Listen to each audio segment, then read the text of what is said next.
we have some news in the National Basketball Association. That man right there, Paul George, is no longer going to be a Los Angeles Clipper. He signed a 4-year, $212 million deal to go to Philadelphia. With the addition of George, they already have Maxey, they have Embiid. Where does this put the Sixers in the Eastern Conference? I mean, they're a really good basketball team. They also re-signed Kelly Oubre yesterday. He's a good role player for them as well. And I think this is a move they had to make because they need more scoring, obviously. They saw what the Knicks did. The Knicks are obviously a better team than they were when they ended the season, and that's the team that knocked the Sixers out. We all agree that everybody's chasing Boston, and they're two great players. I had a third because I think Drew Holiday's great. And we all know what the Sixers were. They were Embiid and Maxey, and then what? Like, if they were counting on Nick Batum to carry them in a playoff game, which they did this past year, that's not a good enough team to make a run. Number two, they've never gotten past the second round of the playoffs in the Joel Embiid era. So the process has never equated to winning or deep runs. So you have a small little window with Embiid still playing, I think, at an MVP level, which he certainly was before he got hurt. But that's also the rub with him.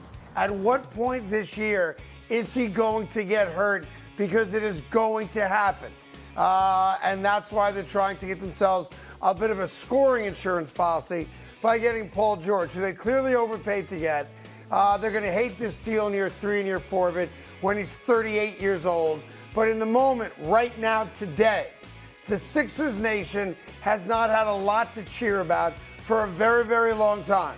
This at least puts them in the conversation along with the Knicks as, are we good enough to beat Boston? And that's what this is all about, trying to put the pieces together to beat the Boston Celtics. And even though I'm a diehard Knicks fan and I hate Philly, you do get a legitimate scorer, one of the great scorers of his generation in Paul George, if he can stay on the court. And they're going to extend Maxey, obviously. You have a very good basketball team. I mean, I don't know why you would say that Paul George is overpaid. I mean, it's basically the same deal that your guy got. But when you put this team on the basketball court, now you have a real legitimate chance of getting out of the second round. Yeah. Joel B hasn't gotten out of the second round, but at least they lost to the Toronto Raptors in Game 7. On the shot in the corner, right? With Kawhi Leonard. But it does make him good. I think outside of Maxey and Joel Embiid, now you got a guy like Paul George who can come in and give you 25, 30 points. Yep. Every and look, this team's built around whether or not they stay healthy. And no one's going to argue Joel Embiid, despite the fact he's a flopper and he's a dirty player, which is not really worth, you cannot argue that anymore. He's a filthy player, but also a great player. Can he stay on the court? And Paul George, who last year did stay on the court. I think he played 77 of the 82 games. Over 70 games. Yeah, so, and that's not normal. So if those guys stay on the court, as a diehard Knicks fan, I will tell you that the 76ers are an absolute threat now in the East. If there's 2 words that come with this deal, it's if healthy. Because that's what all it is. Yeah. Because it's if healthy, the Sixers are going to be very significant. And when you look at, we did some research on this because we have a crack research staff. We do? Troy. They have missed games. Look at the combined amount of missed games in the last 5 seasons for Embiid and George.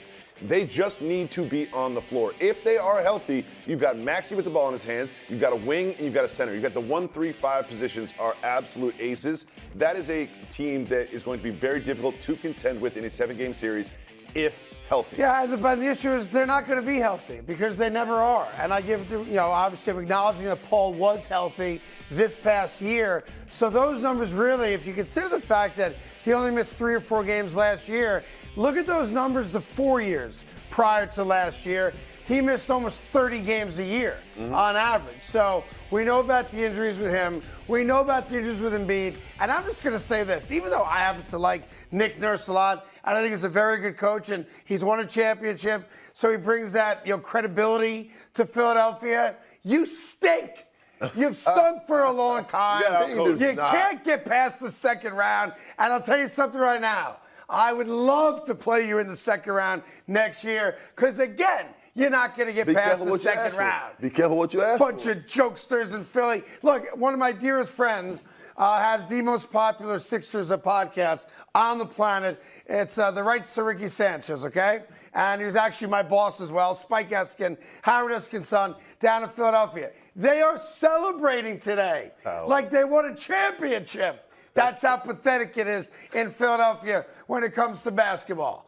Losers. Nothing but losers across the board. LO 76ers. That's what they are. They have a depth issue as well. Yes. If you look How do you at spell that? a I Knicks forgot. Sixers, if you look at a Knicks Sixers matchup, the Sixers might have the best 2 players in the series, but the Knicks are just solid 1 through 9, where the Sixers do not have depth. Dude, the best player on the... I'm sorry, go ahead. Without Paul George in this lineup last year, the way that Joel Embiid was playing, if he was healthy, he would have beat the New York Knicks basically by himself. That's right. I'm not arguing he can't help that guys are falling into him. Stop and it. Things of that Plaxico Burress. The guy's, he's a flopper. No, he's a complainer. He's filthy. Oh, how many more guys have to get kicked in the balls? Everybody in the league is the same way. No, they're not, they Plaxico. And shame on you. You're a Knick fan. No, he's not. Where are you when I need you, Plaxico he's Burress? not a flopper. Other than cheesesteaks, you hate Philadelphia. You know that.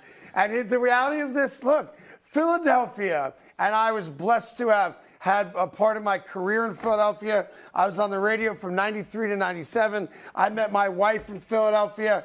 I'm good with Philadelphia. On a personal level. With you, though. No, they don't like me. But I would say this. I was there for the lean years in Philadelphia, the pre-Iverson years, the Andrew Toney years. I lived in Philly when you couldn't give tickets away for people to watch the 76ers. Allen Iverson shows up. All of a sudden, we're a basketball town again. But own this, Philly. You got to own this. In the Joel Embiid era, I don't care who the coach has been. I don't care who the role players have been. There's been a lot of players. You have not gotten past the second round of the playoffs. And I know your comeback. Neither have the Knicks. I own that. We've been an embarrassment for the last 20 years. But so have you.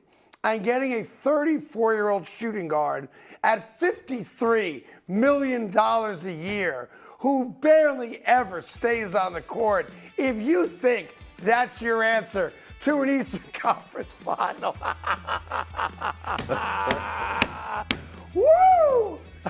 Keep dreaming, because it ain't going to happen. Hey there, thank you so much for watching The Carton Show. You can subscribe right here to get all the latest bits and segments from the show. And by the way, while you're at it, we have a lot of great shows on FS1, so check them out too.